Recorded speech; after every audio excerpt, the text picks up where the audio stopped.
queridas y queridos creadores de la historia, espero que se encuentren muy bien. Por cierto, para los que no me conozcan, soy Paola Parra, ¿verdad? Pero bueno, ahora que recuerdo, creo que nunca me había presentado, ¿verdad? Más que a lo mejor alguna vez, pero bueno, aquí estamos. Pues miren, el día de hoy queremos hablar de un tema que creo que para los que les gusta la India o sepan, por ejemplo, de una de las 7 maravillas modernas que tenemos, que es el Taj Mahal. Por cierto, se escribe Taj Mahal, ¿no? Con J, del Taj, pero no se pronuncia ni en persa, árabe, ni en hindi, ni en urdu, Taj, sino es Taj, ¿sale? Entonces el nombre correcto, la pronunciación correcta es el Taj Mahal, que como ustedes lo saben, está en el norte de la India y que, si mal no recuerdo, creo que fue en el 2007, ¿no?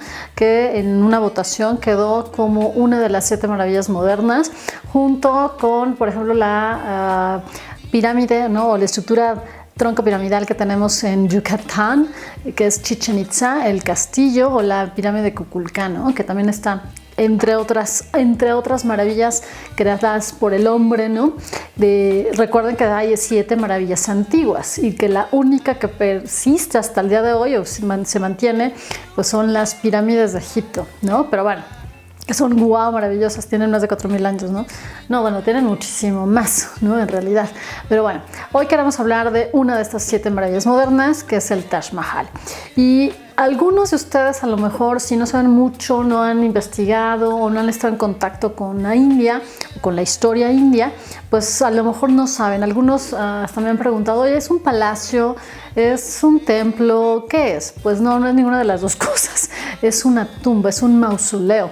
Y fue construido en el siglo XVII por uno de los emperadores mogoles, o el gran Mughal o mogol, que se llamaba Shah Jahan. Y bueno, en este caso tenemos que hacer como el contexto histórico un poquito sobre el Taj Mahal, sobre Shah Jahan y demás. Bueno, India está dividida, en varios periodos históricos o etapas, periodos. Por ejemplo, tenemos desde el periodo lítico o de la prehistoria, la India antigua, ¿no? Así sucesivamente la Edad de Oro, por ejemplo, con la dinastía Maurya, etc. Y luego viene un periodo que se le conoce como medieval, que es justamente al arribo del Islam a India y que se va a mantener pues prácticamente hasta la primera mitad más o menos del siglo XIX. ¿Por qué? Porque entonces va a haber un cambio, viene el control político, administrativo completamente de los británicos y se le va a llamar el Raj británico. Entonces ya es un periodo que sería como la época india contemporánea, ¿no? Entre moderna, contemporánea, luego siglo XX, la independencia de la India hasta 1947, con una de las figuras pues, más famosas de la historia, que es el Mahatma Gandhi, ¿no? Y el primer ministro Jawaharlal Nehru y demás. Pero bueno, entonces digamos que justamente entre la India antigua y la India moderna y ya el Raj británico, por ejemplo, la independencia de la India después, siglo XX, pues justamente está este periodo, que es un poco como medio sándwich, ¿no? Intermedio justamente, que es la India medieval, y que va a tener varios momentos, digámoslo así, pero por ejemplo, 2 periodos de los más importantes son el Sultanato de Delhi, que es el primero, digámoslo así, y que va a terminar en el siglo XVI, y después va a dar pie al imperio Mughal o mogol, que es donde va a pertenecer a esta dinastía justamente el constructor del Taj Mahal.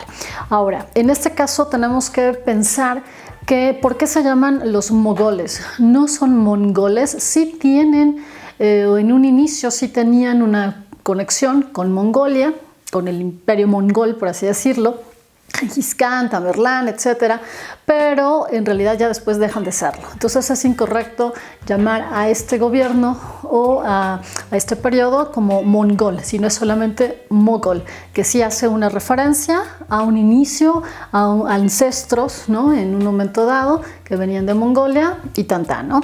Pero es completamente diferente ya a Mongolia. Con el paso del tiempo obviamente son 2 cosas distintas, ¿no? Pero bueno, en este caso la dinastía va a iniciar con Babar o Babur, quien llega del siglo XVI y ahora sí que a través de una batalla, la batalla de Panipat, va a quitar al último sultán de Delhi, Ibrahim Lodi, y él asciende al trono, ¿no? Lo derrota en batalla y Babur, que significa el tigre, va a gobernar de 1526 a 1530, muy poco tiempo. Después viene el segundo emperador, que es su hijo, Humayun, quien tiene problemas, tiene que salir de la India y está en el exilio prácticamente, y va a desarrollar o va a formar un ejército para regresar a India y tomar el trono. Y en este caso, pues la verdad va a estar muy poco tiempo gobernando la India, prácticamente alrededor de 1530, donde se supone que sube al trono, pero como les digo, se va, regresa y va a estar pues unos cuantos años y va a fallecer en 1556, y en este caso pues por un accidente, ¿no? Se cae de la escalera en su biblioteca en el palacio y pues sorry, ¿no? Ya ni modo, pero bueno. Y luego le sigue su hijo, que es uno de los gobernantes más importantes de India y yo diría que también del mundo entero, que es el gran emperador Jalaluddin Mohammed Akbar, ¿no? Bueno, ya titulado Akbar, que significa grande.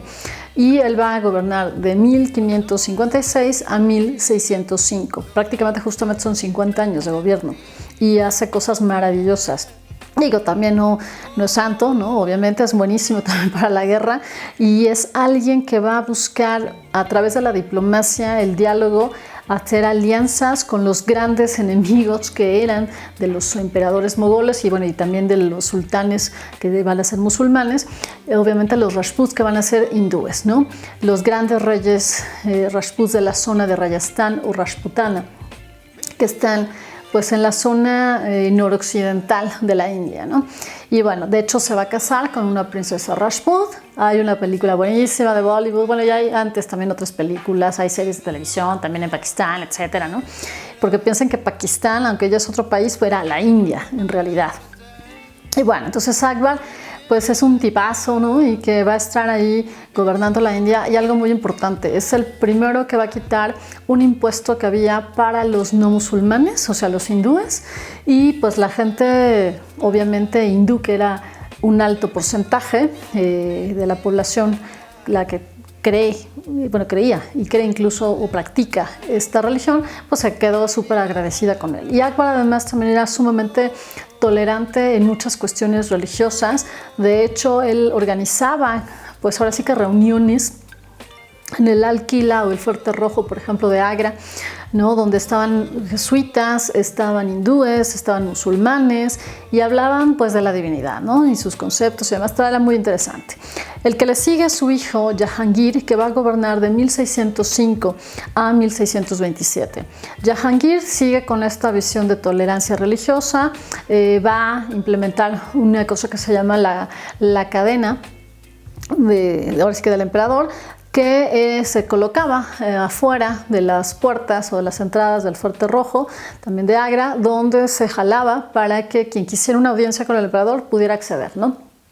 Él va a tener un problema, sobre todo va a ser alcohólico y eso va a dificultar en algún momento dado, ¿no? Su gobierno, pero bueno, una de sus esposas, la emperatriz Nur Jahan, pues va a salir al quite, como quien dice, ¿no? Y va a ayudarlo, le va a gustar a ella también un poquito el poder político, ¿no? Pero bueno, es una gran ayuda para Jahangir. Y bueno, después le sigue en el trono su hijo Shah Jahan, quien va a subir al trono en 1627 y pues es destronado por uno de sus hijos, Aurangzeb, en 1658. Shah Jahan es el que nos va a importar sobre todo el día de hoy porque es el constructor del Taj Mahal. Y después viene su hijo Aurangzeb, que como les digo lo quita del trono y él sube en 1658 y va a fallecer hasta 1707. Por cierto, Shah Jahan no muere en 1658, es encarcelado por su hijo en el Fuerte Rojo o en el Lal Quila de Agra y fallece hasta 1666. Sí, entonces sí va a estar todavía bastantes añitos allí encerrado en su propio palacio. Y bueno, Aurangzeb es, yo creo que uno de los gobernantes pues menos apreciados, digámoslo así, en comparación de Akbar, por ejemplo, Jahangir y hasta cierto punto Shah Jahan, porque él va a ser muy radical. De hecho, bueno, ahorita les voy a contar cómo llega Shah Jahan al trono, pero bueno, sobre todo Aurangzeb también llega de una manera muy violenta. Va a mandar asesinar prácticamente, o se va a enfrentar en batalla también con todos sus hermanos, ¿sí? Varones. Las mujeres no accedían al trono, podían estar al lado, atrás, ¿no? Ahí, o como Nur Jahan, pero no tenían la posibilidad, ¿no? De gobernar. Entonces solamente los varones. Y había un problema: el imperio mogol no tenía un sistema donde se marcara la legitimación del trono, cómo podían ascender al trono, cuál hijo tenía derecho, ¿no? En otras monarquías se sabía que era, por ejemplo, el hijo mayor, ¿no? En este caso no. Entonces cualquiera de los hijos o de los príncipes podía subir al trono, y si eso significaba enfrentarse o matar a los hermanos, lo hacían. Entonces era bastante cruel, no era... pues era bastante complicado, ¿no? Y es lo que va a hacer Aurangzeb. De hecho, Aurangzeb se va a echar a todos sus hermanos, sobrinos, etcétera, primos, que podrían tener derecho al trono, y prácticamente él se queda solito, ¿no? Entonces sí fue algo muy radical. Sí fue un asesino, ¿no? Yo a veces bromeo en las clases, ¿no? Casi parecía asesino serial, ¿no? Pero bueno. Y sobre todo la tolerancia religiosa que llegó a haber con Akbar Jahangir, que disminuyó con Shah Jahan, pero que todavía se mantuvo hasta cierto punto, con él se elimina, ¿no? Por ejemplo, muchos miembros de la corte mogola que eran hindúes, pues por ejemplo, fueron expulsados. Otra vez se volvió a imponer el impuesto y estuvo en una posición de mucha belicosidad y conquista, por ejemplo, para el resto de la India, ¿no? Pero bueno, ahora sí que no me voy a meter más con Aurangzeb, pero sí vamos a hablar entonces ahora con Shah Jahan. Yo creo que dos de los emperadores mogoles más importantes en cuestión de arte, arquitectura, patrocinadores no solo de este arte, sino también de música, danza, pintura en particular, pues van a ser Akbar y Shah Jahan en particular, ¿no? En este caso, Akbar, por ejemplo, va a crear o desarrollar el Fuerte Rojo de Agra, que después lo va a remodelar Shah Jahan. También va a construir Fatehpur Sikri, ¿no? Que se va a ir a la capital temporalmente allí, que está cerca de Agra también, entre otras cosas, ¿no? Y Shah Jahan, por ejemplo, va a construir también, además de remodelar el Lal Quila o el Fuerte Rojo de Agra, va a ser el Fuerte Rojo de Delhi, va a ser la gran mezquita, la Jame Masjid de Delhi, que es la mezquita más grande, de hecho, de la India, y obviamente su obra maestra, que es el Taj Mahal, precisamente. Entonces es un gran constructor. Su padre Jahangir no va a construir tanto, pero por ejemplo, si hay algunos lugares o mausoleos, cosas importantes, como por ejemplo va a terminar la tumba de Akbar, etcétera, va a construir también la tumba de su suegro, etcétera, pero sobre todo con Jahangir, la escuela imperial de pintura es impresionante. Bueno, con Akbar, Jahangir y Shah Jahan. Pero bueno, Shah Jahan va a nacer un 5 de enero de 1592. En este caso va a nacer en Lahore, que actualmente es Pakistán. Obviamente su padre es el emperador Jahangir. Y en este caso es interesante porque él va a ser hijo de una princesa Rajput, la princesa Jagad Gosain. Y en este caso el nombre, ya saben, ¿no? De los príncipes aquí en China, en Europa, en todos lados son larguísimos, ¿no? Él se va a llamar Shihab-ud-Din Mohammed Khurram. O Khurram, simplemente le van a decir. Y cuando él ya sube al trono va a tener o va a querer tener el título de Shah Jahan, que es ahora sí como rey del mundo, ¿no? Y bueno, él se va a casar con 3 princesas o 3 mujeres de la nobleza, que van a ser como las 3 esposas oficiales, independientemente del harem y de las cientos de mujeres que pudiese haber allí, ¿no? O decenas. Pero bueno, en este caso él se casa con la primera vez muy joven, de hecho es prácticamente un adolescente. Y bueno, el nombre de su primera esposa sería Akbarabadi Mahal. La segunda fue Arjuman Banu Begum, mejor conocida también como Mumtaz Mahal, y a ella, de hecho, pues va a ser a quien le va a dedicar el Taj Mahal, sí, a la segunda esposa, y que va a ser el amor de su vida. Y la tercera esposa se va a llamar Kadahari Mahal. Ahora, en este caso, Arjumand o Mumtaz Mahal, pues bueno, ella va a nacer en abril de 1593, es sobrina de la emperatriz en este caso Nur Jahan, y ella era hija de Abdul Hassan Asaf Khan, que fue el gran visir de Jahangir, y su madre era una princesa persa. Entonces, obviamente, Mumtaz Mahal, que en algunas fuentes se señala que significa la joya del palacio, en otras la elegida del palacio, ¿sí? Pues va a ser el gran amor de su vida. Ahora sí que como parece de historia acá, de serie de Bollywood, ¿no? De película de Bollywood, ¿no? Se conocen en un mercado. Los dos obviamente son de la nobleza, por supuesto. Ella no es una vendedora así, común, ¿no? Digámoslo así, estaba haciendo algo ahí, ¿no? Unos dicen que estaban como vendiendo unos objetos, ¿no? Pero bueno, no era una vendedora común.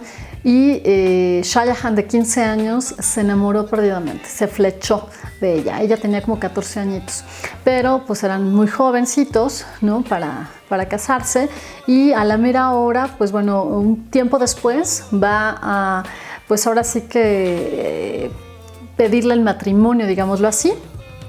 Y bueno, ya se van a casar cuando ella va a tener aproximadamente como entre 18 y 19 años, ¿vale?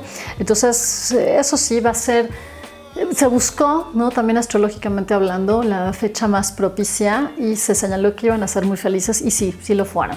De hecho, los otros dos matrimonios, bueno, seguramente también Shah Jahan quiso a sus otras dos esposas, pero la verdad, a quien amó profundamente, pues fue a ella, ¿no? Posiblemente igual los otros matrimonios debieron haber sido también acuerdos, ¿no?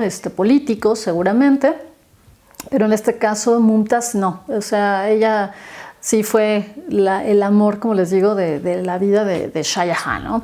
Y piensan aquí, Shah Jahan, pues era pues un príncipe que tenía todo, prácticamente, ¿no?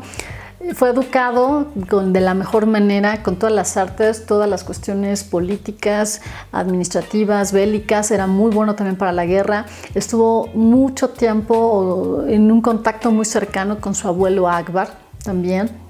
Y bueno, se sabe que cuando su padre, ¿no? Jahangir ya estaba muriendo, ya estaba enfermo, pues Khurram, ¿no? El príncipe Khurram todavía, ¿no? Estaba en el Deccan. El Deccan es una gran planicie en el centro de la India que justamente separa el norte o divide el norte del sur, y ahí estaba justamente en el Deccan en una batalla cuando le avisan, ¿no? Oye, sabes que se está muriendo tu papá y que se regresa a Agra, ¿no? Justamente en este caso, pues se sabe que llega al trono no de la mejor manera. En este caso, sí también se sabe que el emperador, ¿no? Jahangir había, pues de alguna manera avisado, ¿no? Señalado que quería, ¿no? Que él quedara en el trono, pero como les digo, no había una ley de sucesión. Entonces, la verdad es que pues dijo, me regreso a Agra para ver todavía a mi padre, o bueno, cuando ya esté falleciendo, y lo que va a hacer en ese ínter justamente es mandar matar a dos de sus hermanos y también a sus sobrinos, a dos sobrinos. Entonces manda matar también a su hermano menor, Shahryar, y demás. Entonces no llega tampoco de la mejor manera, ¿no? Si hay sangre de por medio, ¿no? Y ahora sí que sangre de su sangre, ¿no? Que manda asesinar para llegar, ¿no? Pero bueno, entonces esa es la única parte que yo diría que sí no está tan nada amable, ¿no? Justamente. Pero bueno, entonces, pues prácticamente Mumtaz Mahal y él van a tener, como les digo, una relación muy cercana. Él también va a darle a ella la oportunidad de manejar lo que se conoce como el sello real, el Mur-Uzah, que era o significaba, ¿no? También el derecho a revisar documentos oficiales, ¿sí? Se sabe que juntos podían dialogar, hablar de cosas de política, obviamente de familia, etc. Ella no estaba a lo mejor tan interesada en el poder político como Nur Jahan, pero bueno, sí estaba al tanto, ¿no? Y bueno, la verdad es que se quisieron muchísimo, y parte de eso es que tuvieron 14 hijos, ¿no? Pobre mujer, estuvo embarazada prácticamente toda su vida, ¿no? Se sabe que tuvieron como 8 varones y 6 chicas, ¿no? Y justamente en una campaña militar, cuando ella estaba esperando a su 14ª bebé, pues él dio a luz, y justamente también estaba en el Deccan, curiosamente ahí luchando Shah Jahan contra un noble, Khan Jahan Loti, en 1631. Y junto a ella estaba el doctor, digamos así como de cabecera, Alim al-Din Wazir Khan, y su dama de compañía, que siempre le ayudaron, por ejemplo, en los partos. Y dio a luz, efectivamente, a una nena, pero resulta que hubo complicaciones y ella tuvo una hemorragia que provocó su muerte. Entonces, cuando le avisaron a Shah Jahan que ella estaba grave, dejó todo, se regresó. Además, ella estaba como en una tienda de campaña justamente, ¿no?, en el campamento militar. Dan de cuenta que ella estaría aquí y Shah Jahan allá abajo, ¿no?, en la pelea, ¿no?, en la batalla. Entonces se regresa y está con ella. Y sí, justamente las fuentes señalan que, bueno, él se quedó ahí hasta que ella dio su último suspiro, ¿no? Y que ella lo volteó a ver, ¿no? Y respiró, suspiró 3 veces y falleció antes de que amaneciera, ¿no? Entonces fue algo muy doloroso. Él, bueno, tuvo que continuar obviamente con la batalla, pero después de eso, él entró en un momento de depresión profunda. No importaba que tuviera más esposas, que tuviera más hijos, etcétera. Para él sí fue sumamente doloroso. Y tan fue pues el amor de su vida que le va a construir una de las 7 maravillas modernas, ¿no?, precisamente el Taj Mahal. La nena, por cierto, la bebé, la princesa que nació ese día y que se quedó huérfana, se llamaba Gaur Ara Begum, ¿no? Pero bueno, entonces, pues en un primer momento fue enterrada temporalmente la emperatriz en un jardín cerca, bueno, en un lugar que se llama Burhanpur, y en un primer momento él pensó enterrarla en esa zona cerca de un río, el río Tapti, pero no fue posible. El terreno no lo permitió, y entonces decidió regresar a Agra y enterrarla allá. De hecho, el Lal Quila o el Fuerte Rojo de Agra, que es una belleza que él remodeló, pues bueno, era donde estaba una mayor parte del tiempo con la familia, ¿no?, con ella y los otros príncipes, esposas y demás. También va a mover después la capital a Delhi, y Delhi le va a cambiar de nombre a Shahjahanabad, y va a construir y desarrollar el Fuerte Rojo de Delhi, que también es una maravilla. Y bueno, a la mera hora, la construcción del Taj Mahal se va a iniciar. Algunas fuentes señalan que inicia en 1631. Otras fuentes dicen que realmente ya el proceso de cimentación inicia hasta el 32, pero se va a terminar hasta 1654. Son prácticamente 22 años de construcción que tiene el Taj Mahal, y la mayor parte del tiempo, de hecho, fue el proceso de cimentación. Al estar al lado de la ribera del río Yamuna, fue un lugar muy complicado.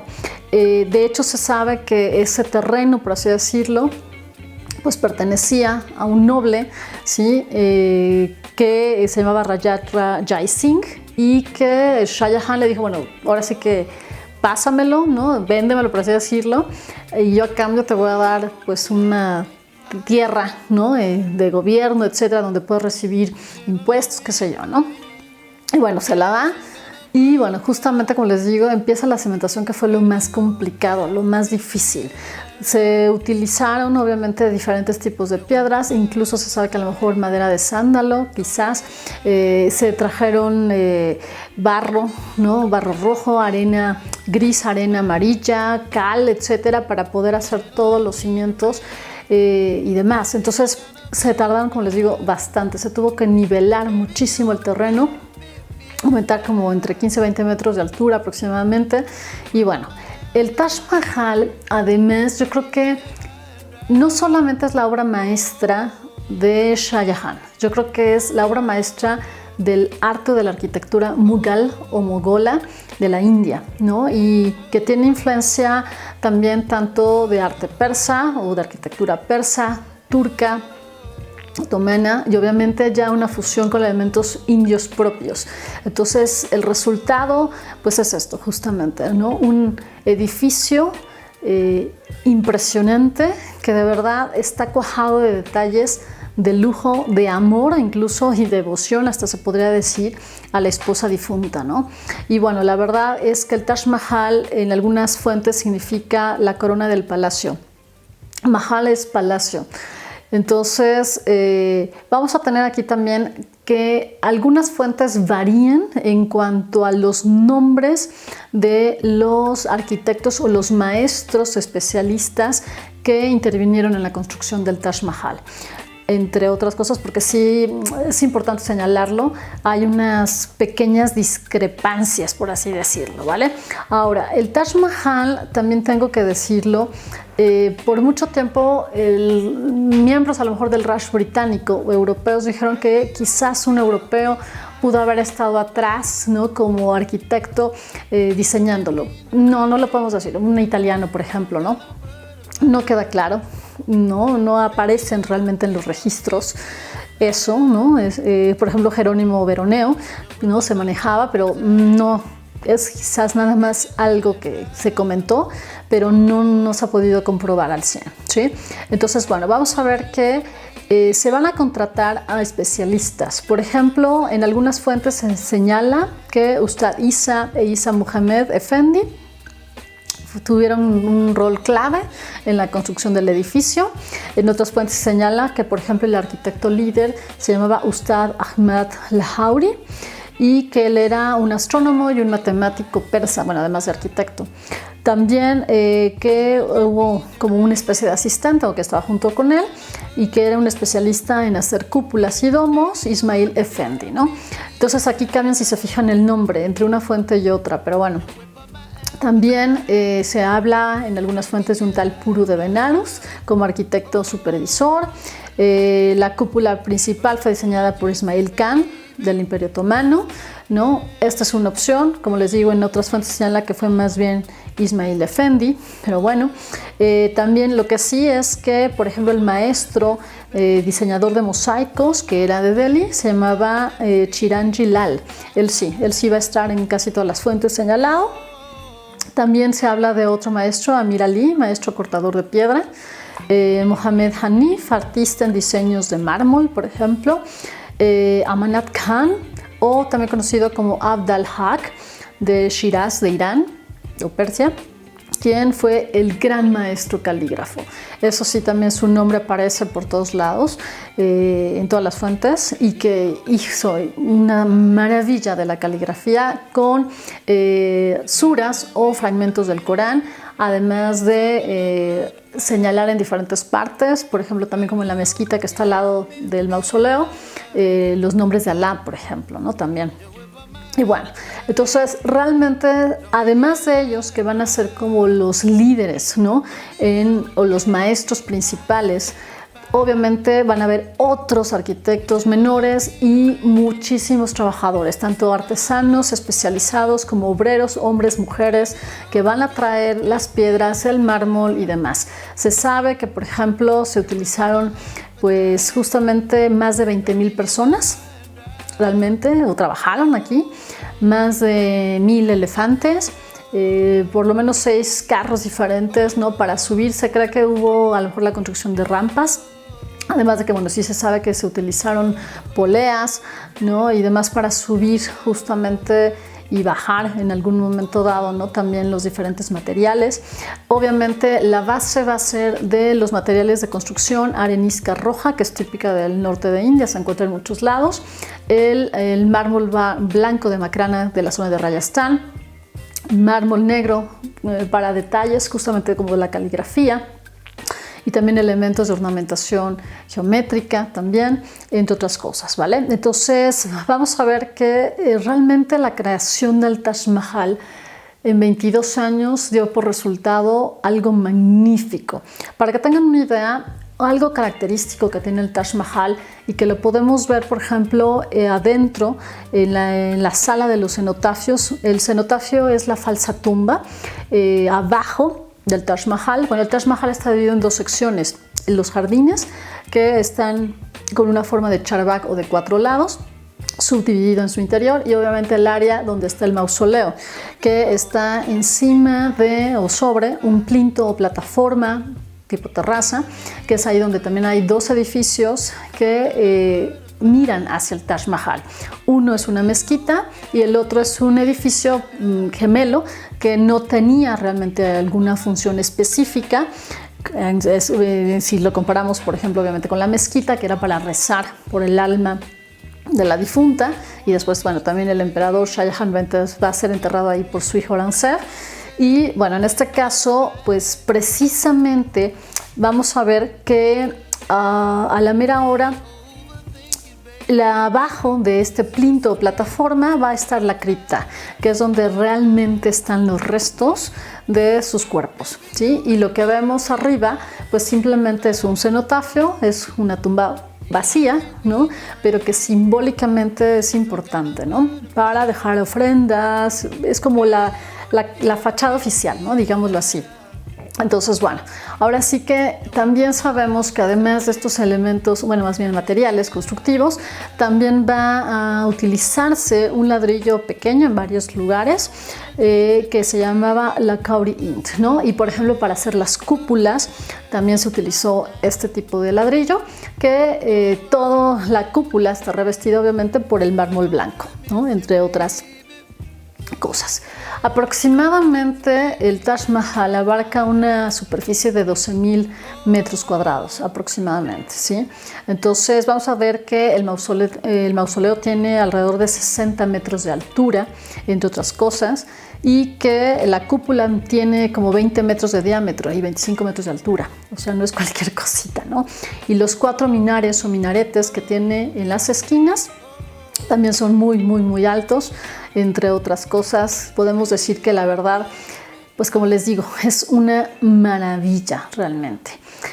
Ahora, les decía que en el interior, por ejemplo, en la sala de los cenotafios, vamos a encontrar una técnica que se llama de piedra dura, que viene de Italia o llegó de Italia, de Florencia en particular, el Commesso di Pietre Dure, y que es un trabajo muy minucioso, que para mí es impresionante, sobre todo porque se tiene que tallar, hacer ahora sí que un bajo relieve en el mármol, que el mármol además es una de las piedras más duras que hay.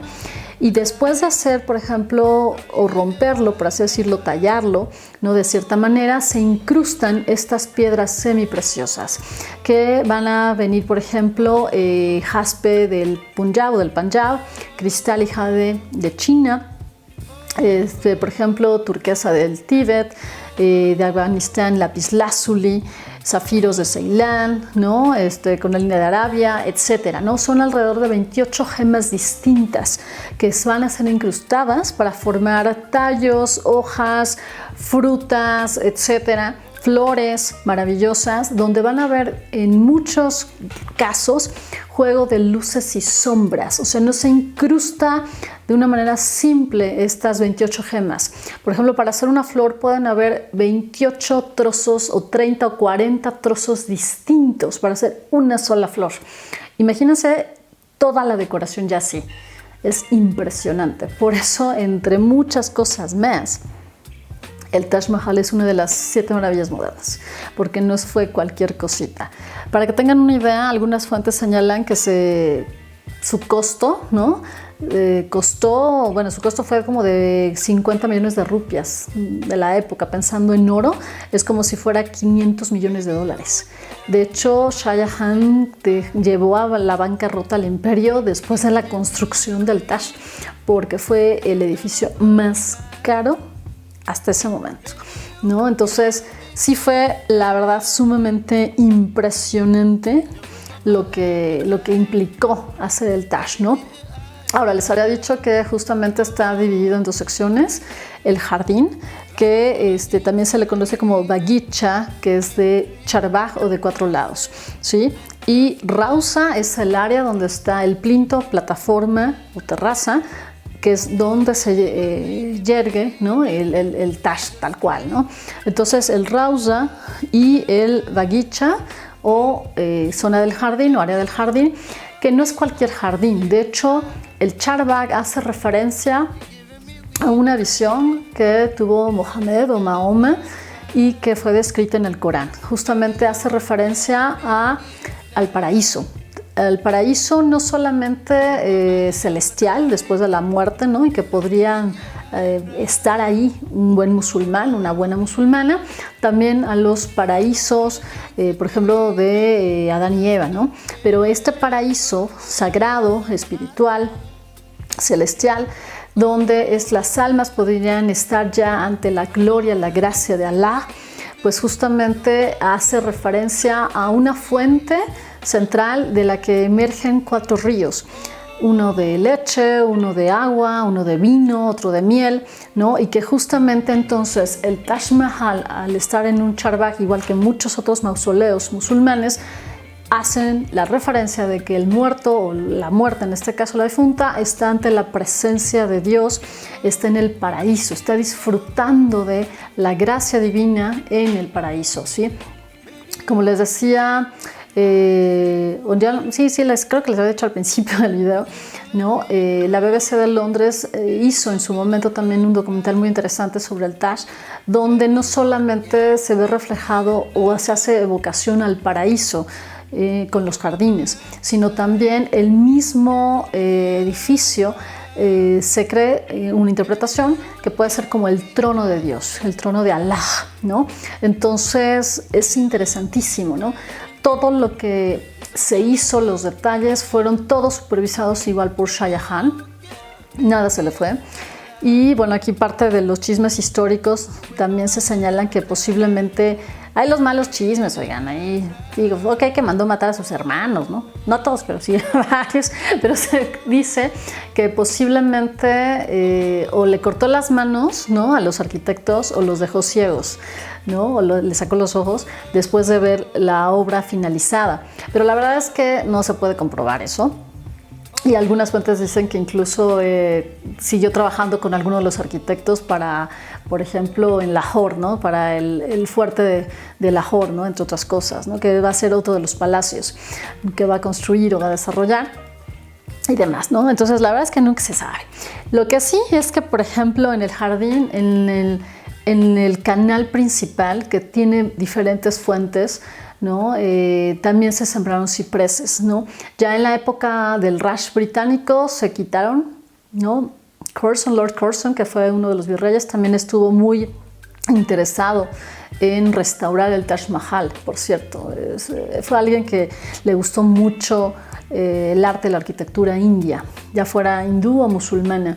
Y pues bueno, ahora sí que realmente, cuando les digo que Shah Jahan vio terminado el Taj Mahal en 1654, pues las fuentes dicen que incluso hasta lloró, ¿no?, de la emoción de ver semejante belleza, ¿no? Y pues sí, la verdad es que no es cualquier cosa. Este mausoleo con esa cúpula acebollada o bulbosa, ¿no?, que ya también se había visto anteriormente en algún otro mausoleo, ¿no?, sobre todo en el de Humayun, pero bueno, o sea, aquí fue algo maravilloso, fue algo genial. Recuerdan que también se dice, ¿no?, que él había pensado hacer su propia tumba, otro Taj Mahal, pero en mármol negro, del otro lado del río Yamuna. Pero bueno, la verdad es que no, pues nunca se desarrolló.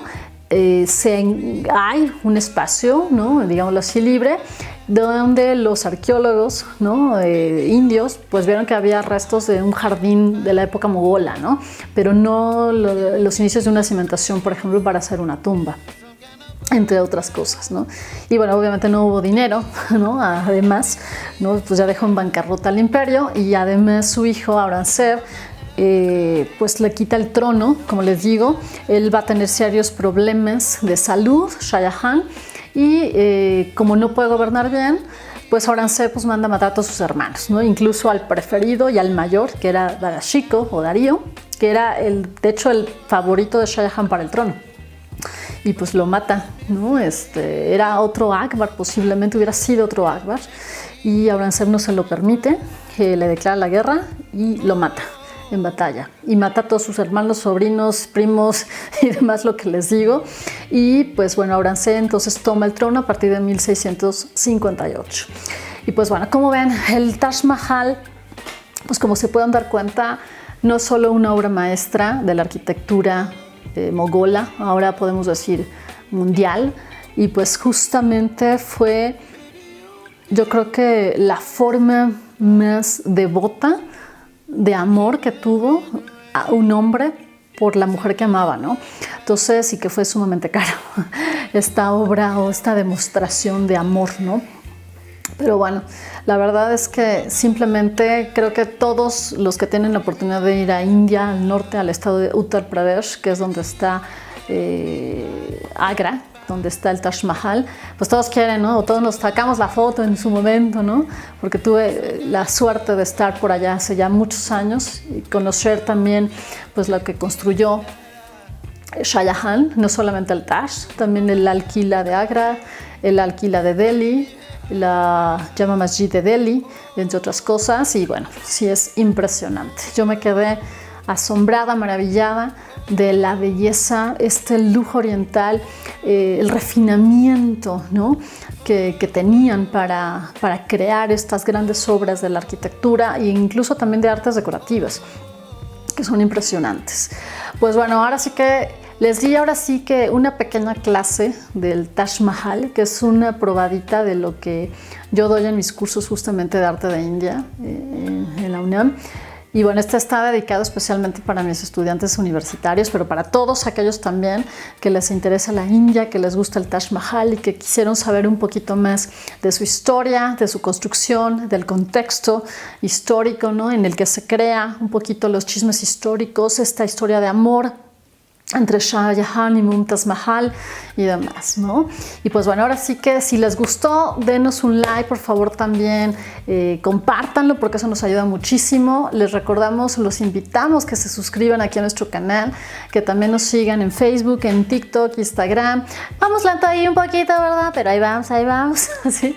Y que también, pues ahora sí que nos vean también en nuestro blog y chequen ahora sí que las fechas, el calendario de los recorridos que vamos a tener.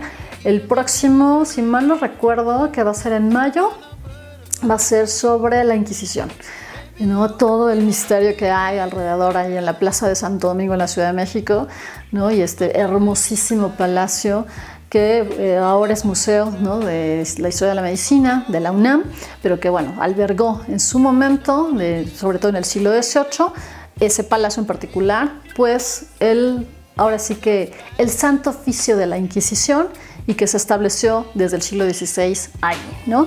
Pues bueno, ahora sí que queridas y queridos creadores de la historia, recuerden que ustedes precisamente hacen la historia cada día y les mandamos un fuerte abrazo y muchos besos.